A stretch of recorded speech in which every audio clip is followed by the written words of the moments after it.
Hi hello and welcome back to my channel. இன்றைக்கி நம்ம என்ன பார்க்க போகிறோம்னா ஒரு ஹெல்த்தியான பாசிப்பயிர் கஞ்சி பார்க்க போகிறோம்.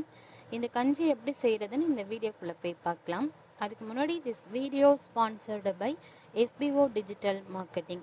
இந்த ஆன்லைன் ஜாபில் ஃபேஸ்புக், இன்ஸ்டாகிராம், சேட்சாட் இது மூலயமா நம்ம இந்த ஆன்லைன் ஜாபில் கண்டிப்பாக ஏர்ன் பண்ணலாம் மாதம். நீங்களும் ஜாயின் பண்ணிக்கோங்க. கீழே டிஸ்கிரிப்ஷனில் நம்பர் கொடுத்துக்கிறேன், கீழே டேக் பண்ணிக்கோங்க. வாங்க இப்போ நம்ம இந்த வீடியோக்குள்ளே போய் பார்க்கலாம். ஸ்கிப் பண்ணாதீங்க. பெரிய தப்பு. தினம் 300 ரூபாய் சம்பாதிக்க அரிய வாய்ப்பு. இன்ஸ்டாகிராம், ஃபேஸ்புக் பயன்படுத்த தெரிந்தால் போதும். Content post and content publishing மூலமா தினம் 300 ரூபாய் சம்பாதிக்கலாம். இந்த வேலை செய்ய 5 நிமிடம் போதும். Work training support, group communication support, all language customer live chat support, முக்கியமா சொந்தமா ஒரு பிசினஸ் ஸ்டார்ட் பண்ற அளவுக்கு உங்களால கற்றுக்கொள்ளவும் முடியும், சம்பாதிக்கவும் முடியும். இந்த வேலை வாய்ப்பு வழங்குவது 5 வருடத்திற்கு மேல ரன் ஆகிட்டு இருக்க நம்ம தமிழ்நாட்டு company school of business organisation private limited. மேலும் விவரங்களுக்கு டிஸ்கிரிப்ஷன்ல கொடுத்திருக்க நம்பருக்கு வாட்ஸ்அப் பண்ணுங்க. வாங்க இந்த கஞ்சி நம்ம செய்ய ஸ்டார்ட் பண்ணிடலாம். இந்த பாசிப்பயிர், முழு பாசிப்பயிர் எடுத்துக்கோங்க. ஒரு 5 ஹவர்ஸ் மட்டும் நைட்டில் நம்ம நல்லா ஊற போட்டு எடுத்து வச்சுக்கோங்க. காலையில் நம்ம இந்த கஞ்சி ஸ்டார்ட் பண்ணிடலாம் செய்ய.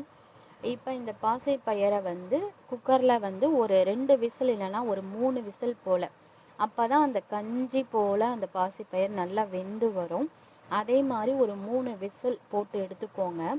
இந்த மாதிரி நல்லா வெந்தால் போதும். இதுக்கப்புறம் நம்ம வெல்லம் ஆட் பண்ணிக்கலாம். அப்படி இல்லைன்னா உங்களுக்கு தேவை அப்படின்னா ஜவ்வரிசி ஆட் பண்ணிக்கலாம். ஜவ்வரிசி, சேமியா இது ரெண்டுமே ஆட் பண்ணிக்கலாம். ஆட் பண்ணால் தான் நல்ல டேஸ்ட் சூப்பராக இருக்கும். இப்போ நம்ம பொடிச்ச வெல்லத்தை அதில் நம்ம அப்படியே கொட்டிக்கலாம். கொட்டி அந்த வெல்லத்தோட பாசிப்பயிர் எல்லாம் மிக்ஸ் ஆகணும். மிக்ஸ் நல்லா ஆகினா தான் இந்த கஞ்சியோட டேஸ்ட்டு சூப்பராக இருக்கும். நீங்களும் வீட்டில் இதே மாதிரி ட்ரை பண்ணி பாருங்கள். நல்லா மேஷ் பண்ணி விடுங்க. கொஞ்ச நேரம் நல்லா கரையட்டும்.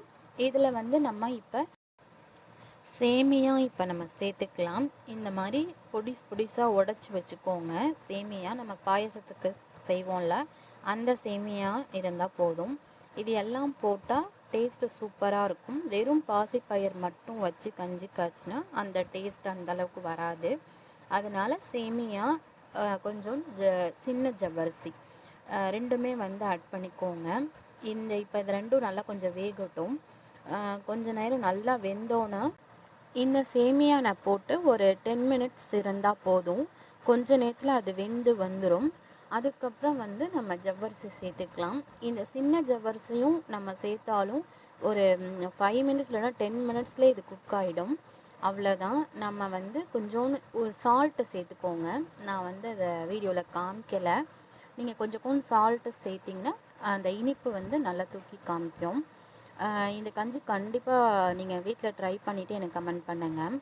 இப்போ இந்த ஜவ்வரிசியும் நல்லா வெந்து வரும் பாருங்கள். ஒரு 10 நிமிஷம் போதும். ஒரு 10 நிமிஷத்தில் ஒரு சூப்பரான பச்சைப்பயிர் கஞ்சி நம்மளுக்கு ரெடி ஆகிடும். இதே மாதிரி நீங்கள் வீட்டில் கண்டிப்பாக ட்ரை பண்ணிவிட்டு எங்களுக்கு கமெண்ட் பண்ணுங்கள், ஷேர் பண்ணுங்கள். இந்த வீடியோ பிடிச்சிருந்தா லைக் பண்ணுங்கள், மறக்காமல் சப்ஸ்கிரைப் பண்ணுங்கள். தேங்க்யூ.